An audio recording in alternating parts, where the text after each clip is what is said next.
بسم اللہ الرحمن الرحیم۔ السلام علیکم ورحمۃ اللہ وبرکاتہ۔ الحمدللہ، یہاں سے ہمارا 15 نمبر سے اردو زبان کی چوتھی کتاب کا یہ 25واں سبق چل رہا ہے۔ اس وقت بعض علامات سے اس کو اطمینان ہو چلا تھا کہ غالباً کوئی سرزمین قریب ہے، کیونکہ سمندر کا عمق کم ہوتا جاتا تھا اور لوگوں کے خوشے ہری شاخیں سطح آب پر دکھائی دینے لگی تھیں۔ غرض اکتوبر کی 11 تاریخ کو بہادر کولمبس نے حکم دیا کہ جہازوں کے بادبان اتارو۔ اس نسخے کے سنتے ہی سارے جہازیوں کی جان میں جان آ گئی اور ہر شخص آنکھیں پھاڑ پھاڑ کر کنارے کی جانب امید بھری نگاہوں سے دیکھنے لگا۔ آدھی رات کا وقت تھا کہ اس تاریکی میں کنارے کی آبادیوں کی روشنی نے یکایک ان کی مایوس آنکھوں کو منور کیا۔ فوراً اگلے جہازیوں نے جوش مسرت میں ایک نعرہ مارا اور زمین زمین کہہ کر چلا اٹھے۔ کیا ہی جان فضا وہ صدا تھی جو ہوا اور سمندر کی موجوں میں گونجتی ہوئی پچھلے جہاز والوں کے کان میں پڑی، جس سے ہر شخص نے جان لیا کہ اب ہماری کشتیاں ساحل مراد پر آ لگی ہیں۔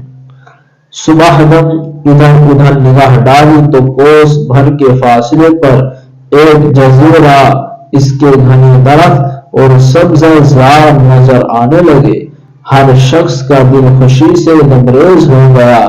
سب نے کولمبس سے اپنی بے صبری، بے ادبی اور گستاخی کی معافی مانگی۔ چھوٹی کشتی دریا میں ڈالی گئی اور کچھ لوگ سوار ہو کر کنارے کی جانب چلے۔ سب سے پہلے کولمبس ہی نے اس سرزمین پر قدم رکھا، اس کے بعد اور لوگ اترے، خدا کا شکر بنا لائے اور راہ اسپین کے نام کا جھنڈا گاڑ دیا۔ اس جزیرے کے وحشی اور جنگلی آدمی ان گورے گورے نوالگوں کو دیکھ کر دنگ رہ گئے۔ انہوں نے خیال کیا کہ یہ جہاز اڑنے والے جانور ہیں، بادبان ان کے پر ہیں۔ جہاز والوں نے جو توپیں داغی تو بہت ڈرے۔ اس آواز کو بادل کی گرج اور روشنی کو بجلی کی چمک تصور کیا۔ ان آدمیوں کو سورج کی اولاد سمجھے اور خیال کیا کہ وہ ضرور یہ آسمان سے اترے ہیں۔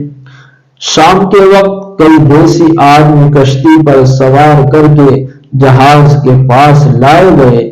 انہوں نے چند قسم کا کھانا بطور ضیافت کولمبس کو نذر کیا، جس کے سرے میں پوتھیوں کے ہار، چھوٹی چھوٹی گھڑیاں اور کچھ کم قیمت چیزیں ان کو دی گئیں۔ یہ پہلی ملاقات تھی جو نئی اور پرانی دنیا کے باشندوں میں 11 اکتوبر سن 1492 عیسوی کو ہوئی۔ الحمدللہ، آج کا ہمارا یہ سبق مکمل ہوا۔